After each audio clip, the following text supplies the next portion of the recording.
अनमोल वचनबद्ध केएल चले सफलता की ओर।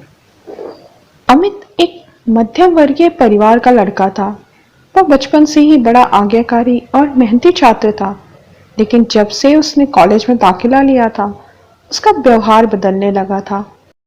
अब ना तो वह पहले की तरह मेहनत करता और ना ही अपने माँ बाप की सुनता।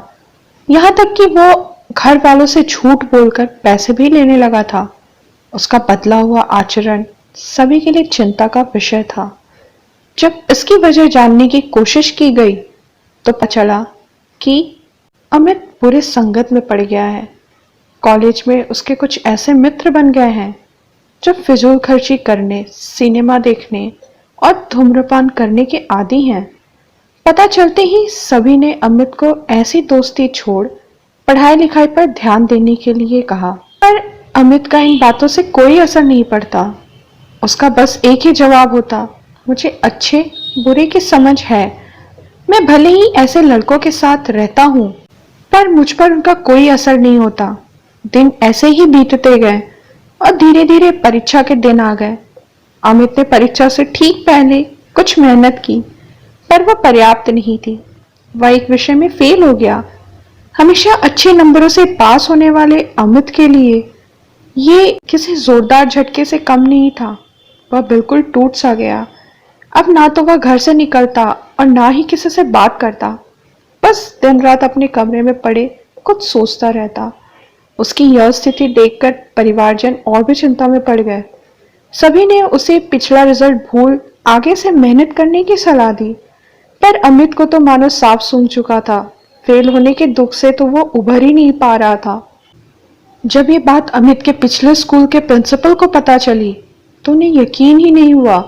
अमित उनके प्रिय छात्रों में से एक था और उसकी यह स्थिति जान उन्हें बहुत दुख हुआ। उन्होंने निश्चय किया कि वो अमित को इस स्थिति से जरूर निकालेंगे। इसी प्रयोजन से उन्होंने एक दिन अमित को अपने घर बुलाया। प्रिंसिपल साहब बाहर बैठे अंगीठी ताप रहे थे। अमित उनके बगल में बैठ गया। अमित बिल्कुल चुप था और प्रिंसिपल साहब भी कुछ नहीं बोल रहे थे।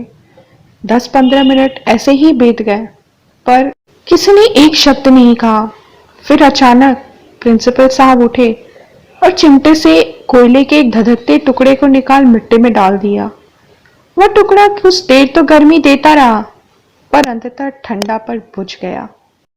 यह देख अमित कुछ उत्सुक हुआ और बोला, प्रिंसिपल साहब, आपने उस टुकड़े को मिट्टी में क्यों डाल दिया?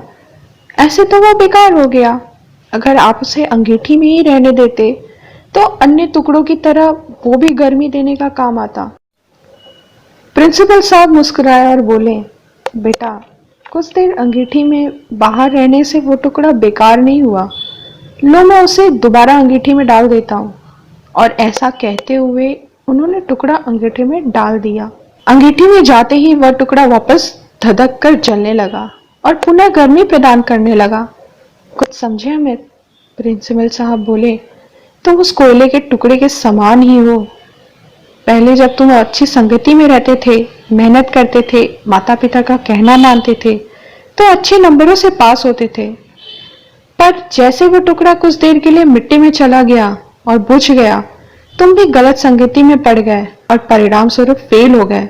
पर यहाँ जरूरी बात यह है कि एक बार फेल होने से तुम्हारे अंदर के वो सारे गुण समाप्त नहीं हो गए।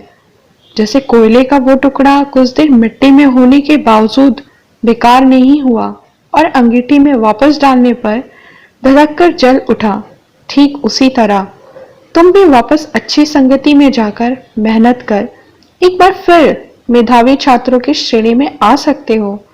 याद रखो, मनुष्य ईश्वर की बनाई सर्वश्रेष्ठ कृति है। उसके अंदर बड़ी से बड़ी हार को भी जीत में बदलने की ताकत है। उस ताकत को पहचानो, उसकी दी हुई असीम शक्तियों का प्रयोग करो और इस जीवन को सार्थक बनाओ। अमित समझ चुका था कि उसे क्या करना है। वह चुपचाप उठा, प्रिंसिपल साहब के चरण स्पर्श किए और निकल पड़ा अपना भविष्य बनाने। वीडियो कैसी लगी कमेंट बॉक्स में कमेंट जरूर करें और पहली बार चैनल पर आए हैं तो उसे सब्सक्राइब कीजिए। Thanks for watching friends. Like, share and subscribe.